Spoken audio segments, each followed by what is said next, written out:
ইয়াজুজ মাজুজ কোথায় বন্দি আছে, কবে আসবে তারা? আসুন আজকে আমরা এই বিষয়টি সম্পর্কে জানব। তাই সবাইকে ভিডিওটি না টেনে সম্পূর্ণ ভিডিওটি দেখার অনুরোধ রইল। ইয়াজুজ ও মাজুজ অদ্ভুত দুটি শব্দ দুটি এসেছে উজাজ শব্দ থেকে, যার অর্থ শুকনা অথবা কর্কশ। আরেকটি শব্দ থেকেও এর উৎপত্তি আল আজ, যার অর্থ যখন শত্রু খুব দ্রুত চার দিক থেকে আক্রমণ করে। ইয়াজুজ ও মাজুজের চরিত্র এমনই হবে, অর্থাৎ তারা খুবই রুক্ষ ও কর্কশ স্বভাবের এবং তারা যখন আক্রমণ করবে তখন চার দিক থেকে এবং খুব দ্রুত আক্রমণ করবে। কেউ তাদের সামনে থেকে জীবিত পালাতে পারবে না। কেয়ামতের আগে আসবে ইয়াজুজ মাজুজ নামের দুটি জাতি, অত্যন্ত হিংস্র ও বর্বর। এই দুই জাতি কারা? কবে আসবে তারা? ইয়াজুজ ও মাজুজ জাতি দুটি এক পরহেজগার বাদশার আমলে ছিল, যে বাদশাকে বলা হয় জুলকারনাইন অর্থ দুই শিংওয়ালা মানুষ। সেই রাজার মুকুটে দুটি শিংয়ের মতো ছিল বলেই তার এই নাম বলে মুফাসসিরিনদের ধারণা।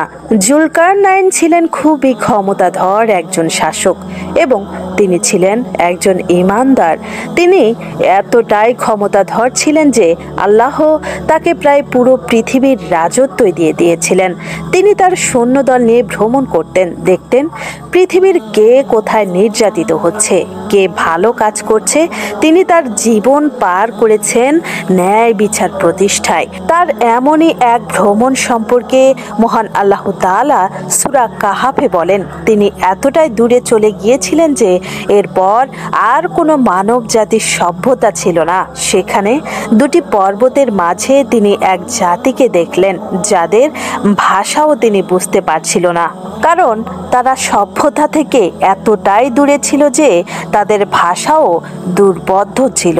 সে জাতি ইশারা ইঙ্গিতে জুলকারনাইনকে বলল, ইয়াজুজ ও মাজুজ আমাদের উপর অনেক অত্যাচার করছে, তারা আমাদের হত্যা করছে, আমাদের উপর জুলুম করছে।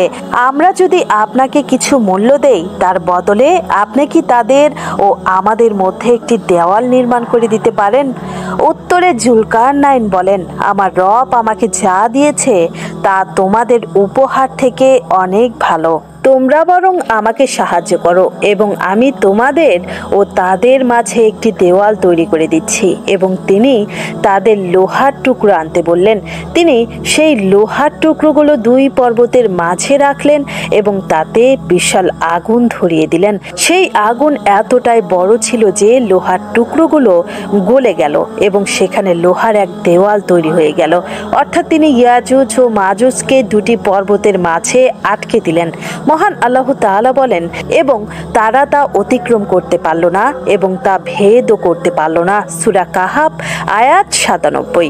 জুলকারনাইন এই দেওয়াল বানানোর ব্যাপারে বললেন, এটা আমার রবের রহমত, কিন্তু যখন আমার পালনকর্তার ওয়াদা পূর্ণ হবে তখন তিনি এই দেওয়াল সমতল করবেন, আর আমার রবের ওয়াদা চিরসত্য।